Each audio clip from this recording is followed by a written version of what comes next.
What's up guys, Eli here, back for another new stuff video. Today we're going to be talking about prog metal. Got a pretty big stack here. I don't know how many of you guys are into this kind of stuff. I can't imagine very many, but hopefully at least a few of you, because we're fucking doing this. Let's see what I got. Alright, we're going to start out with the, third album from 1996, from Symphony X, The Divine Wings of Tragedy. This is actually a 1997 repress from Inside Out Records. So Symphony X formed in 1994 in New Jersey. They're a pretty infamous prog metal band now. They're one of the prog metal A-listers, if you will, and for good reason. They're one of the best. You got vocalist Russell Allen in this band, who's just one of the best singers in heavy metal history. There's no real debating that. Never heard Symphony X. I guess with prog metal you always get the basically unavoidable comparison to Dream Theater. If you like bands like Dream Theater, Circus Maximus, stuff like that. Symphony X, it may be a little heavier than Dream Theater. You got Russell Allen at times. Kind of sounds like Ronnie James Dio on certain albums, I would say. So heavier than Dream Theater. Maybe not as, and similar to Dream Theater, they have their concise moments, and then they have their, drawn out crazy epics and stuff like that. I personally like them a lot more. I think they're a little, they're a little bit more traditional heavy metal influenced at their roots than Dream Theater are. So I think I've name dropped Dream Theater enough, but if you aren't really a fan of that band, I think you could still dig Symphony X.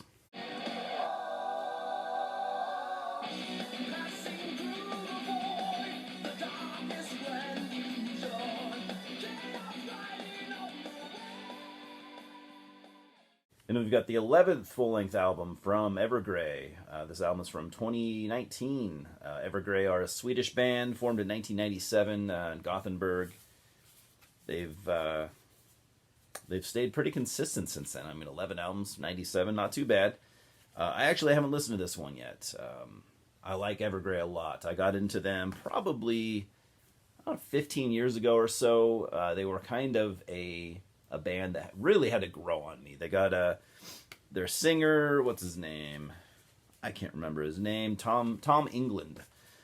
He's a fantastic singer, but he's got like this kind of like soulful, smoky sounding voice, almost like Joe Cocker. He's like the prog metal Joe Cocker. And I'll admit, when I first heard it, I was like, whoa, it was kind of a speed bump. There's really no other singer in metal that sounds like him at all, which could be seen as a good thing or a bad thing. Either way, he is a good singer. There's no debating that. You can't take that from him. He also plays guitar in the band. And so the sound of Evergrey, they kind of have their own sound, really. I would definitely call them progressive metal, but some of their stuff is more proggy than others. They also have some pretty just like straightforward heavy metal albums. They went through a phase, at least 2 or 3 albums, where they kind of dropped almost all the progressive elements, and they're like, let's just play heavy metal. And I wasn't a fan of those albums. I actually, I want to hear them play prog metal. That's why I listen to Evergrey. Some of their stuff is more adventurous. And that's another thing that I like about them, is they're not the most progressive of progressive metal bands. They're not, most of their songs aren't drawn out too much. You'll usually have, your handful of concise songs on the album, and then they'll have like a couple of, drawn out epics.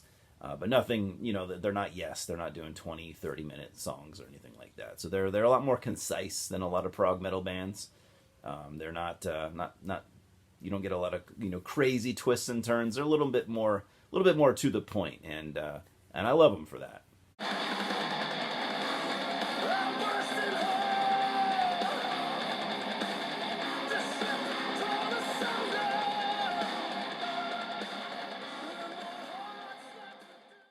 And then we get a couple albums from kind of like prog supergroup Redemption. Redemption are a U.S. band formed in 2001 in L.A., California. Members from just all different bands. We're going to start off with what's this one called? The Fullness of Time from 2005. This was their second album. First to feature James Sherwood on bass and Chris Quararte on drums. So among the other members, this band has what's his name? God, I'm tired this morning. Ray Alder from Fate's Warning. this band has had numerous singers over the years. Currently, they actually have Tom England from Evergrey, oddly enough.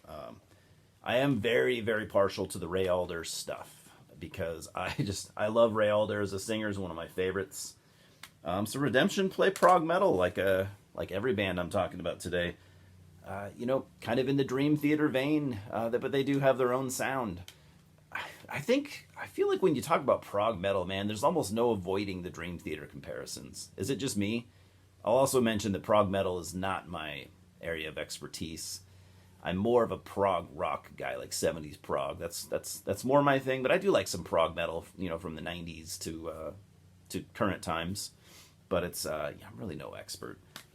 And I'll be honest, I haven't listened to these two Redemption albums. I've heard plenty of their other stuff, but these two I haven't heard. I also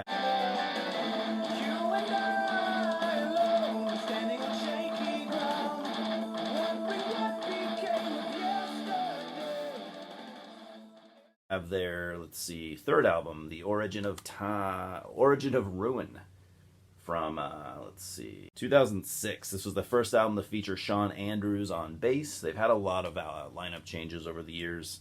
Still got Ray Alder on vocals. He was in the band for probably at least 3 albums. I can't remember exactly how many. Anyways, great prog metal. If you're a prog metal fanatic, you're probably more familiar than I am. I've actually never owned any of their stuff. Been wanting to get some for a while, so it was cool to pick those two up.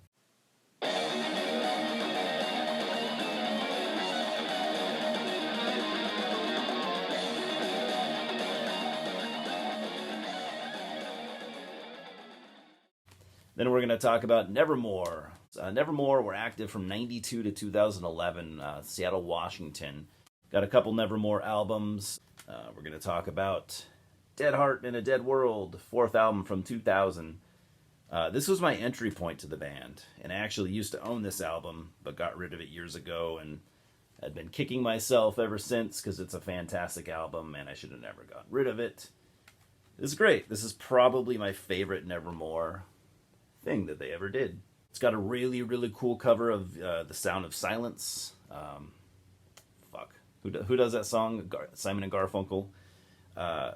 They totally put their own stamp on it. I really like the original. I've never heard a Simon and Garfunkel album. I like the song though, and they just make it. I mean, it's a dark fucking song as it is, but they make it. They make it their own song basically. You almost can't tell. I mean, they totally dissect it and rearrange it and stuff, and you can tell, but it's such a different cover that it's just really cool.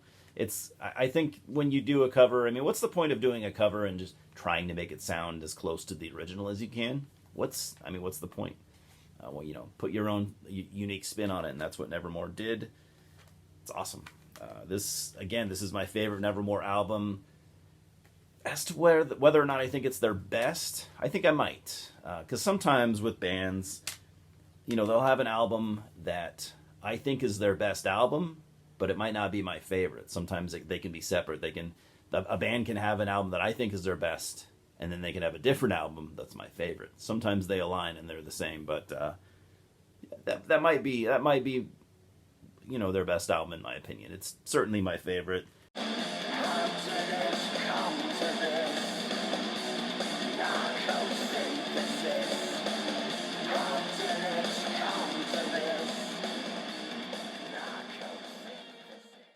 I also have This Godless Endeavor, 6th album from 2005. Only album to feature Steve Smythe on guitar. He played in a handful of bands. He was in like Dragon Lord, that black metal band with Peterson from Testament. This album is really good. This is their last good album. They did an album after this that I thought was terrible. Maybe I'm wrong. I'd re-listen to it, but this album is just epic, dude. This is just like, for this late in their career, you could just tell they were fucking inspired. They were on fire.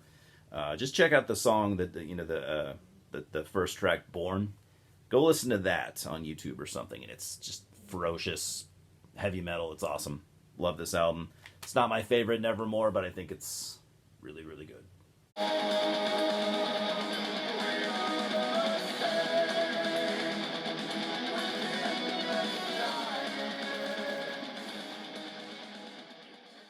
Then we're going to talk about Eldritch from Italy. We're not going to talk much about them because I haven't really heard that much, but they formed in 1991.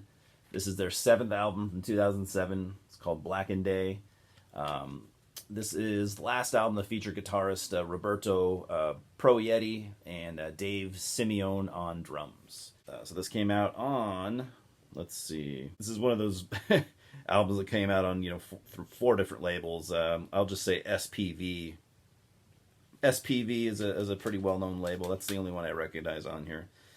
So this is a pretty unique sounding band, I would say. This is prog metal on the more aggressive side. They're not Dream Theater. They're more closer to Nevermore, I would say. They're it's very aggressive. They got a singer who's kind of an acquired taste. I haven't really heard a singer that sounds like him. He's kind of got his own unique thing. And at first I was kind of put off by it, but in my experience, that's usually a good thing. Sometimes when I'm put off by something instantly, but I'm also kind of drawn to it at the same time, where like, I don't know if I like this or not. Usually that's a good thing. Usually that means it's going to grow on me and I'm going to love it. That said, hasn't grown on me yet, but I haven't spent a lot of time with this album. It's pretty damn good. It's heavy, aggressive prog metal. Just need to spend more time with it.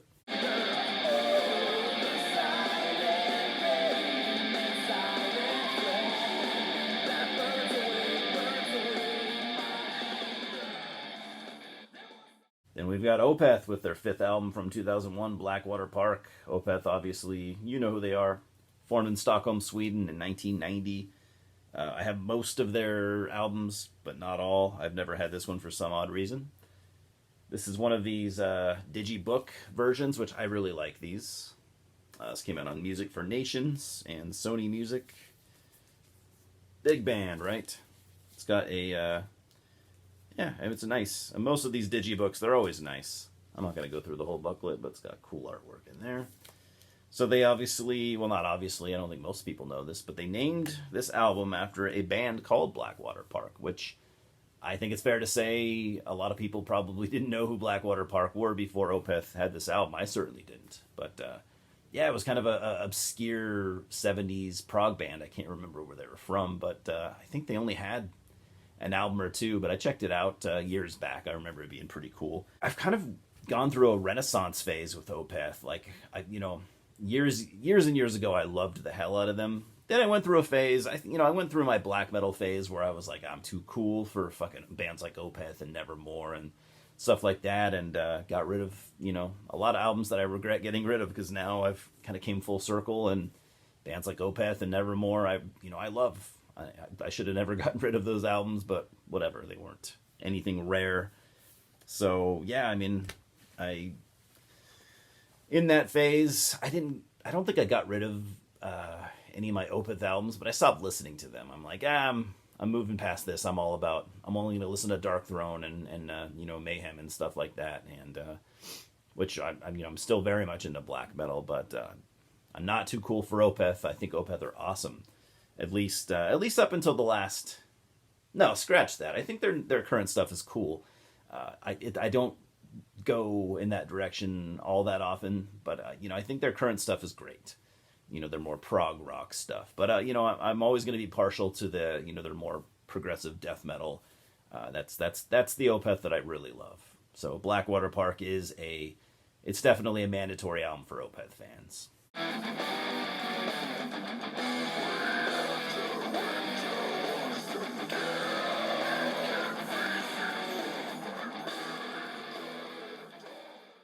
From 2013, we have the 10th full-length album from Steven Wilson, The Raven That Refused to Sing, and Other Stories.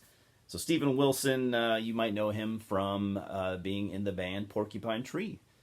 He's kind of the mastermind of that band. He's been doing solo stuff since the late 80s, which I think is crazy. At least that's what I read online. I haven't...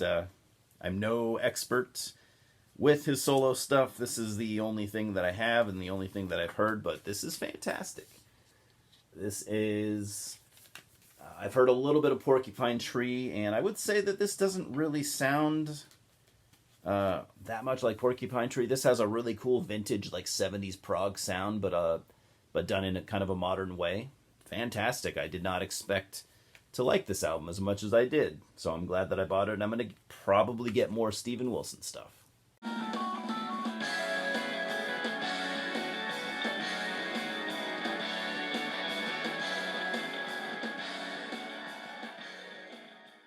Then we've got the 6th album from Neil Morse from 2005. Neil, you might know from the band Spock's Beard. Kind of, Neil Morse is the pretty much the Steven Wilson to Spock's Beard. So he's been doing solo stuff since the late 90s. This came out on Metal Blade Records, by the way. I'd been hesitant to check out Neil Morse stuff just because he is a very, very much a Christian dude, and he is one of those people that he's going to include that in his music. And I get it, if it's something important to you, it's part of your core of who you are as a human, it's going to come out in your art. That said, this album is fantastic. I don't know, man. I mean, I listen to bands that talk about Satan. Is it that much of a stretch to listen to bands that talk about Jesus? I don't know, man. That is the question. But the thing is, I don't hate Satanism. I do hate Christianity. If you watch my channel and you're a Christian, I can't imagine many would, but it's not that I don't love you, but man, I do not love your religion. This album, however, is great. I do not regret buying this. This is just like a progressive metal / rock masterpiece. At times, I'm kind of, in an odd way, reminded of Aphrodite's Child, the 666 album. With the religious lore, and it's got some crazy long songs. I don't know. I just kind of get those vibes. I mean, it's only a 56-minute album. I guess it's not a super long album. So I don't think any of the songs here are actually all that long, but they're all in different parts. So I don't know. That's one of my favorite albums. I was just kind of reminded of it in a way. But man, Neil is one hell of a talent. You cannot deny that. He is just such a he's a great singer. He's just such a goddamn good songwriter. Again, I guess I'm not really sure if I'm going to get more of his solo stuff. I definitely want more Spock's Beard, because Spock's Beard was not a Christian band. Spock's Beard was a band. It wasn't Neil Morse solo, so... Or as far as I know, they weren't. Maybe I'm not correct. Scott, if you're watching this, you can clue me in. But I definitely want more Spock's Beard, and I'm open to getting more Neil Morse stuff. So.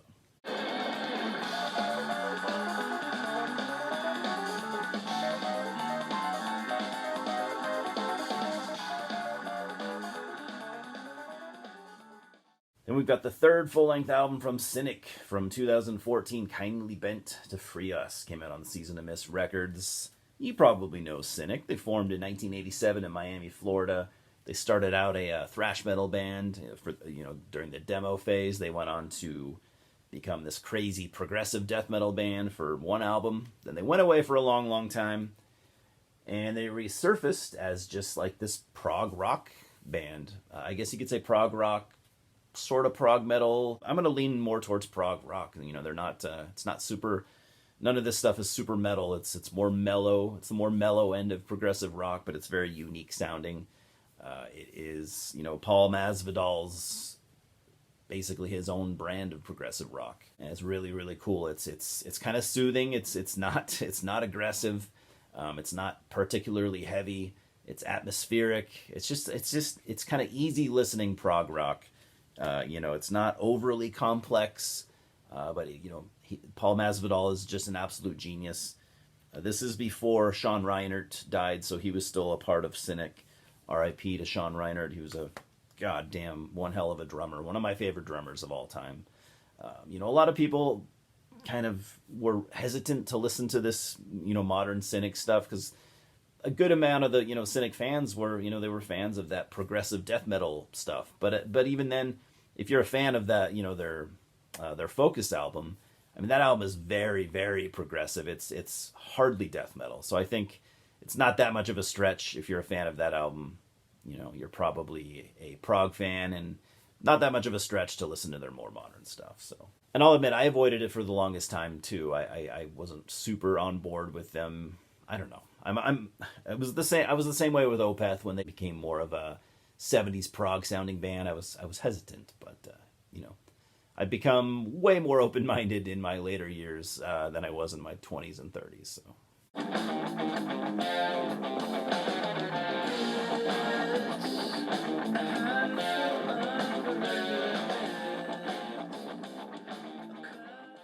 And the last album we're going to talk about today, Dillinger Escape Plan with Ironworks from 2007. This was their third full-length album. I have owned most Dillinger Escape Plan stuff at some point. I'm not super into their early stuff anymore, and I don't really even want to hear their later stuff, I guess. I really like this album. Used to own it. It's back in my collection. Relapse Records. Dillinger Escape Plan formed in the late 90s, New Jersey. They were like a very technical metalcore band.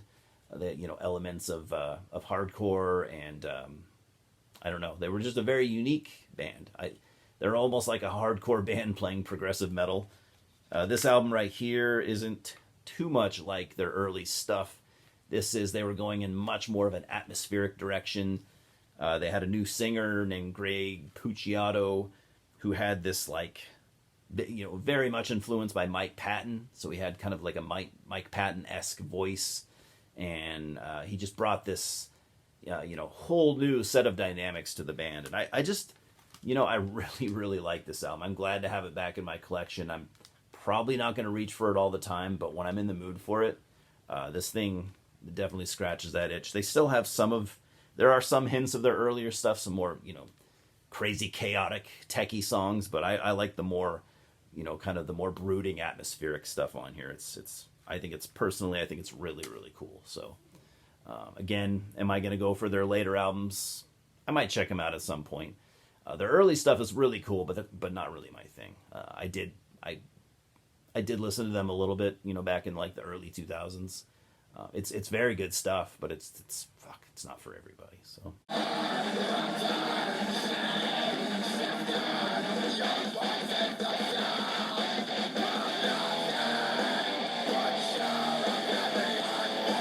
Anyways, guys, let me know. Any prog metal fans here?